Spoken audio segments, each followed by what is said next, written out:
प्रियजनांनो, मी तुम्हाला येशूच्या नावाने अभिवादन करतो. कसे आहात? सर्व काही ठीक आहे ना? तुम्ही इतके निराश का दिसता? तुमची प्रार्थना ऐकली जात नाही का? प्रभू तुमच्या प्रार्थना ऐकत आहे, पण त्याच्या उत्तराची वाट पाहावी लागेल. कधी कधी असं वाटतं की आपली प्रार्थना ऐकली जात नाही. याचं कारण काय? आज तुम्हाला हे जाणून घ्यायलाच हवं. त्याआधी तुम्ही विचार करत आहात का की हे कोणाचं घर आहे? अमेरिकेत तुमचं घर आहे का? हे माझं घर नाही, पण आम्ही हे घर पाहायला आलो आहोत. हे घर प्रसिद्ध देवपुरुष डॉक्टर बिली ग्राहम यांच्या वडिलांनी बांधलं होतं. जेव्हा ते लहान होते, ते इथे लहानपणी वाढले. अमेरिकेत नॉर्थ कॅरोलिना नावाचं एक राज्य आहे. तिथे चार्लेट नावाचं एक शहर आहे.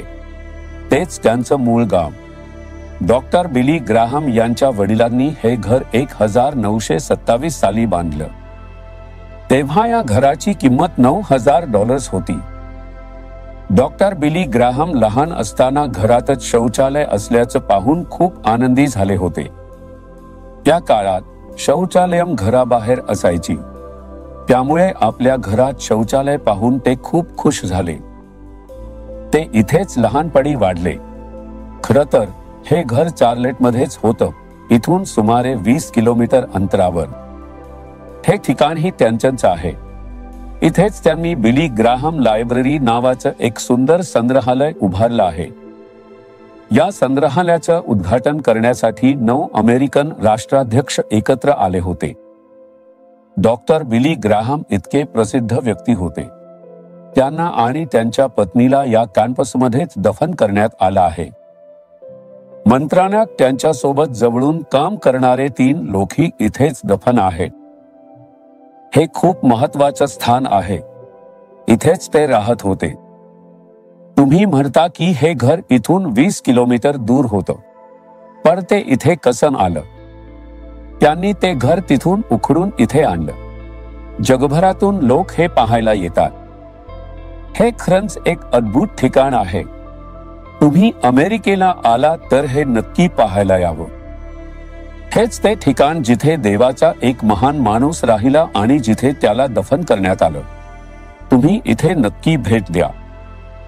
ज्या क्षणी मी वाचलो, त्या क्षणी मी प्रभूला मोठ्या इच्छेने 2 देशांमध्ये नेण्याची प्रार्थना केली. त्यापैकी एक देश म्हणजे इस्रायल, कारण तिथेच येशूचा जन्म झाला, तो वाढला आणि तिथेच त्याने चमत्कार केले, म्हणून मला ते ठिकाण पाहायचं होतं. ही इच्छा मला 1970च्या सुरुवातीला होती. दुसरं ठिकाण जिथे मला जायचं होतं ते म्हणजे अमेरिका. मला डॉक्टर बिली ग्राहम जिथे क्रुसेड करत होते ते ठिकाण पाहायचं होतं. आणखी एक देवाचा माणूस होता, ओल रॉबर्ट्स, ज्याने एक प्रार्थना मनोरा बांधला आहे, ती पाहायची होती.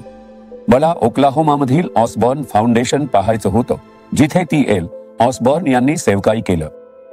मला ही सगळी ठिकाणं पाहायची होती.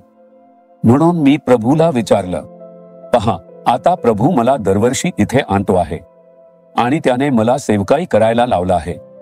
प्रभूने मला शार्लोटमध्ये ही सेवा करण्यास मदत केली. आता तुम्ही विचारत आहात की प्रभू तुम्हाला काय म्हणत आहे?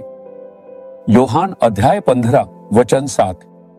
तुम्ही माझ्यामध्ये राहिलात व माझी वचने तुमच्यामध्ये राहिली, तर जे काही तुम्हाला पाहिजे असेल ते मागा, म्हणजे ते तुम्हाला प्राप्त होईल. प्रभू म्हणतोय, माझ्या मुला मुली, तू जे काही मागशील ते तुला मिळेल.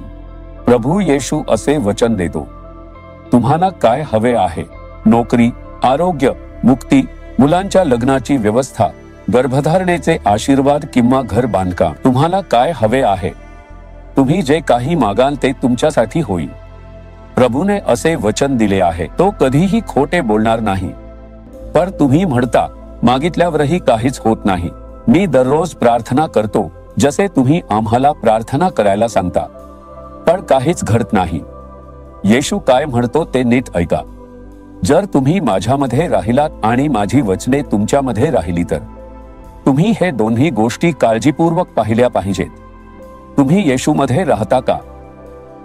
तुम्ही एक दिवस प्रार्थना करता आणि दुसऱ्या दिवशी प्रार्थना करायला विसरता. एका आठवड्यात चर्चला जाता, पुढच्या आठवड्यात जात नाही. त्याच्यामध्ये राहत नाही. सत्य बदलत आहात. एक दिवस प्रार्थना करता, दुसऱ्या दिवशी विसरता. एक दिवस प्रभूला शोधता, दुसऱ्या दिवशी नाही. तुम्ही एक दिवस बायबल वाचता आणि दुसऱ्या दिवशी वाचत नाही, मग प्रभू तुम्ही जे मागता ते कसे देईल? तुम्ही त्याच्यामध्ये राहिले पाहिजे. फक्त एवढंच नाही, त्याची वचने तुमच्यामध्ये राहिली पाहिजेत. म्हणूनच तुम्ही शास्त्र वाचले पाहिजे आणि प्रार्थना केली पाहिजे. तुम्ही दररोज शास्त्र वाचले पाहिजे आणि ती वचने तुमच्या हृदयात खोलवर जाऊ द्या. तुम्ही येशूमध्ये राहिले पाहिजे, त्याची वचने तुमच्यामध्ये राहिली पाहिजेत. मग तुम्ही जे काही मागाल प्रभू ते लगेच पूर्ण करेल. खूप सोपं आहे. प्रभूने काही कठीण सांगितले आहे का? म्हणून आज स्वतःला समर्पित करा. प्रभू, मी तुझ्यात राहीन, तुला कधीच सोडणार नाही. दररोज तुला शोधीन, तुझ्या उपस्थितीत थांबीन. तुझ्या वचनांसाठी समर्पित करतो. माझ्यात वचन राहो.